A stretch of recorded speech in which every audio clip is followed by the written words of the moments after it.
BRK ప్రేక్షకులందరికీ స్వాగతం సుస్వాగతం. అందరికీ నమస్కారం. నేను మీ యాంకర్ ఫాతిమా.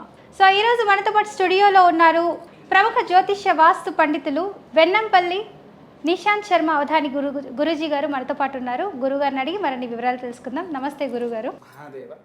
గురుగారు, ఈ జూన్ మాసంలో కర్కాటక రాశి వారికి ఏ విధంగా ఉండబోతుంది?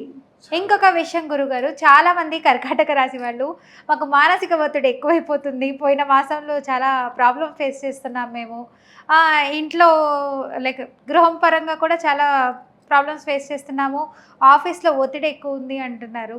సో వీళ్ళకి ఈసారి ఈ జూన్ మాసంలో ఎలా ఉండబోతుంది చెప్పండి, చాలామంది అడగమంటున్నారు మిమ్మల్ని. జూన్ మాసంలో ఈసారి కూడా చాలా మధ్యస్థితి గతుల్లో ఉందమ్మా.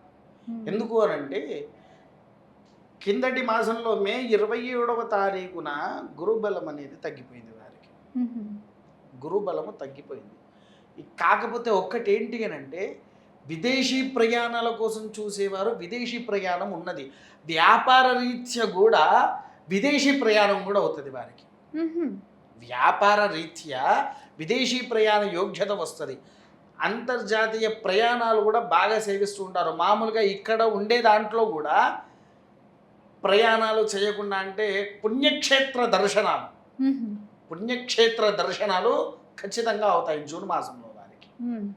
వారి ఎక్కడికైతే వెళ్ళలేదో అక్కడికి వెళ్ళడం, సంతోషపడడం, సకలంగా అనుకూలంగా ఉండడం ఎదురు చూసేటువంటిది. కాకపోతే ఒక్కటేంటి అంటమ్మా, కర్కాటకానికి ఇద్దరున్నారు అధిపతులు, శని బృహస్పతి ఇద్దరుంటారు.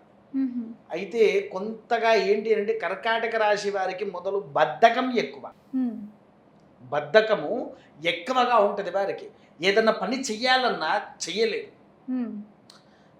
ఏమున్న తర్వాత చేస్తాలే, వాళ్ళు ఏంటి అంటే తర్వాత చేస్తా, అదంతా చేస్తా 2 రోజులు కావచ్చు, 3 రోజులు కావచ్చు, 4 రోజులు కావచ్చు, అంటే ఇంకా అది తర్వాతనే వెళ్ళిపోతుంది. మళ్ళీ అది ఎప్పుడు గుర్తుకు వస్తుంది? ఏదో నెలకు ఎన్ని రోజులు ఉంటుంది? 29 రోజులు, 30 రోజులు ఉంటుంది, 31 రోజులు ఉంటుంది. మామూలుగా అయితే మన ప్రకారం 30 రోజులే అనుకుందాం. 29 రోజులు బద్ధకంగా ఉండి ఆ ఒక్క రోజు కష్టపడతాడు. ఈ 29 రోజులంతా ఆ ఒక్క రోజు తీస్తాడు వాడు. అప్పుడు ఇంకా సమస్య ఎక్కువ అవుతుంది, ఏం చేయాలి, స్ట్రెయిన్ ఎక్కువైపోతుంది, బాడీ స్ట్రెయిన్ ఎక్కువైపోయి ఇబ్బందులు పడుతూ ఉంటాడు. కర్కాటక రాశి విసుగొస్తుంది, ఇంకా చేయబుద్ధి కాదు. కాకపోతే ఇంకోటి కూడా ఏంటంటే మా తల్లి, కర్కాటక రాశికి ఈసారి నరాలకు సంబంధించినటువంటి వ్యాధులు వచ్చే అవకాశం, నరాలకు సంబంధించినటువంటి వ్యాధులు వచ్చే అవకాశము ఉంది.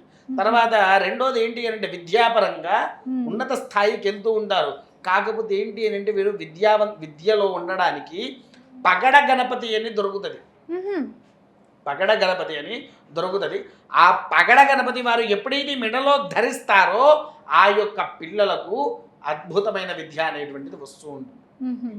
ఒకటి రాజకీయ పరంగా సినీ ప్రాముఖ్యతలు, సినీ పారిశ్రామికవేత్తలు వీళ్లకు మంచి అవకాశాలు, మంచి ఫలితాలు, తర్వాత రాజకీయంలో ఉన్నత శిఖరాన్ని కూడా అందుకునే అవకాశాలు ఉన్నాయి. కాకపోతే ఏంటి అని అంటే నమ్ముకున్న వాడే వీళ్ళను మోసం చేస్తాడు. నమ్ముకున్న వాళ్ళు ఇలాంటి నమ్మక ద్రోహం జరగకుండా ఉండాలంటే ఎలాంటి పరిహారాలు చేసుకోవాలి గురుగారు? చెప్తా తల్లి, అది కూడా ఎలా అంటే వీళ్ళది అయిపోయాక ఆ పరిహారం చెప్తా ఎప్పుడు. తర్వాత మన రక్షభటులకు కూడా ఉన్నత శిఖరాన్ని పొందుతారు. కాకపోతే మీరు ఆశించిన ఫలితాలు రావు. ప్రమోషన్స్ కోసము ఎదురు చూసేవాళ్ళు, తర్వాత మామూలుగా గవర్నమెంట్ ఉద్యోగాలు అవి కూడా ప్రమోషన్ కోసం చూస్తున్న వారికి ప్రమోషన్స్ రావు. విన్నారా? ఏంటి అంటే కాకపోతే ఎవరినైతే నమ్ముతారో వాళ్ళతో మాటలు పడే అవకాశాలు కూడా ఉన్నాయి. అడ్డమైన మాటలు మాట్లాడుతూ ఉంటారు మన మీద. ఈ కర్కాటక రాశి వారి మీదుగా అడ్డమైన మాటలు వస్తూనే ఉంటాయి ఎప్పటికీ. అంటే వీళ్ళు చాలా సహనంగా ఓపికతో ఉండాలి. వీళ్ళు ఎప్పుడైతే ఓపిక నశించారా వీడికి ఇక అయిపోయినట్టే వీడి పరిస్థితి. కర్కాటక రాశి వారి యొక్క, ఎందుకంటే కర్కాటక రాశి వారికి ఎవరికి వెళ్ళినంత కోపం ఉంటుంది. మళ్ళీ నేనే రాజు నేనే మంత్రి అని అంటారు. మళ్ళీ వాళ్ళు కర్కాటక రాశి వారు నేనే రాజు నేనే మంత్రి అని అంటారు. దీనివల్ల కొన్ని వాళ్ళకి తెలవకుండా మానసిక వేదన అనేది చాలా అనుభవిస్తారు. ఏదో ఒక పరంగా మానసికమైనటువంటి వేదనలు వారికి ఉంటాయి.